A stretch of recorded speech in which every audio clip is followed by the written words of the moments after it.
Bismillaahi Raxmaani Raxiim. Maanta waxaan rabnaa halkan inaan ku aragno sida kombiyuutarkaada looga tirtiro Oracle database. Hadduu yahay 11G, hadduu yahay 2LC, hadduu yahay 10G, hadduu yahay non-I iyo wixii la mid ah. Any software ee Oracle database ay leedahay ee loogu talagalay in lagu isticmaalo databaseska markii la rabo kombiyuutarkaada in laga tirtiro way ka duwan tahay applicationska ama softwarada kale ee kombiyuutarkaada ku duuban sida looga tirtiro caadiyan la tago control panel. Marka hadda waan bilaabeynaa si aan kombiyuutarkeena uga tirtirno Oracle database noocoodana ha ahaaday waxaa la tagaa ama la maraa steps ka duwan steps la maro markii application kale kombiyuutarkan laga tiraa. Marka ugu horeeya waxaad tegaysaa environment variable-ka. Si aad environment variable u tagto this PC ama my computer yaad right click leedahay kadibna waxaad tegaysaa properties. Properties markaad tagto waxaad tegaysaa markaas advanced system setting. Markaas kadib waxaa kuu soo baxaya system properties. Waxaad kasii tegaysaa environment variables. Environment variables wuxuu ka kooban yahay user variables iyo system variables. Annaga uma socono user variables ee waxaan u soconaa qaybtan system variables. Waxaad soo tiraysaa baadkaas meeshay ku qoran tahay ha wada tirin haddaa wada tirto mas-uuliyaddeed adiga wada qaadanaya. Double click ku sii kadibna waxaa soo tirtaa C up product dabcan home directory-ga lagu keydiyey Oracle software-ka. dabcan isaga wuxuu ii dhiga kombiyuutarkayga marka joogo sida folder application la yiraahdo product dabcan waa home directory-ga. Waxaad tiraysaa home directory-gaas oo laga helayo qaybta environment variable. Waa step-ka koowaad aan marayno.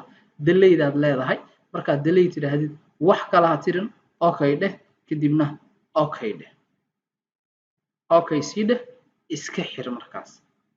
Qaybta labaad step-ka labaad ee la marayo waxaa tagtaa qaybta registry-ga. Si aad registry-ga u tagtaa window R waxaa noo soo baxaya run dabcan waxaa ku qortaa meeshaan registry edit ku qor ama reg edit ku qor okay dheh yes dheh. Markaad reg edit qorto waxay ku keenaysaa meeshaan. Markaas waxaad dooranaysaa HK local machine folderkaas ay ku qoran tahay. Waa sii furaysaa kadibna waxaa sii furaysaa qaybta softwareska sii furaysaa. Softwareska markaad sii furtid waxaad arkaysaa folderkaas ay ku qoran tahay Oracle kaasaad waxaad leedahay delete waa tirtiraysaa markaas. Yes aad leedahay. Waxaa aad uga taxadartaa inaad tirto file kale oo aanan kuu dirin. Markaad halkaas tagto ka soo noqo waxaad tagtaa qaybtan ay ku qoran tahay system tag kadibna waxaad sii tagtaa current control set markaad tagtid waxaad sii tagtaa services markaad tagtid waxaad qortaa xarafka O waxaa kuu soo baxaysa wax alle iyo wixii la xiriira Oracle. Marka waxaad tiraysaa qaybta kaliya ay ku qoran tahay Oracle wixii ka bilowdo dhan kanaad tegaysaa right click delete yes haddana file-kan kale delete haddana file-kan kale delete yes haddana right click delete file-shaas oo dhammaantood oo Oracle ka bilowdo waxba file kale ha tirin. Marka dabcan markaad tirto file ama muxuu ahaay folderka ay ku qoran tahay Oracle waxaad tagtaa isla software-ka adigoo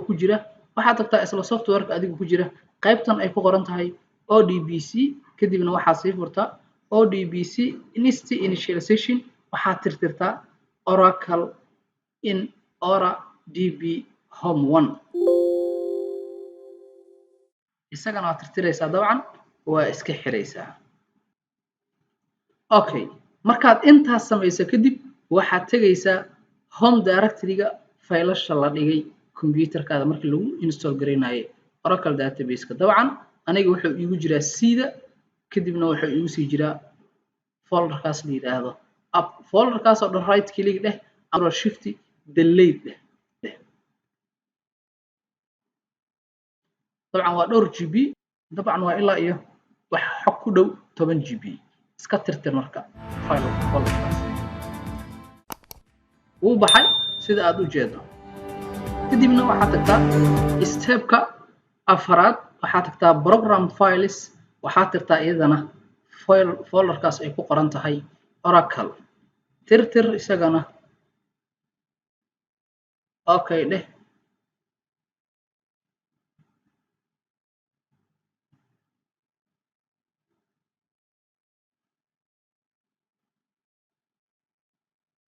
stepka shanaad waxaad isagana tirtirtaa start menu ka tirtir si start menu uga tirto qaybta program data tag program data markaad tagtid Microsoft tag Microsoft markaad tagtid Windows tag Windows markaad tagtid start menu tag start menu markaad tagtid programs tag programs markaad tagtid kadibna waxaad tirtaa folderkaas start menu yaala oo ay ku qoran tahay Oracle ama Ora DB12 shift delete dheh isagana tir kadibna computerkaada restart u dir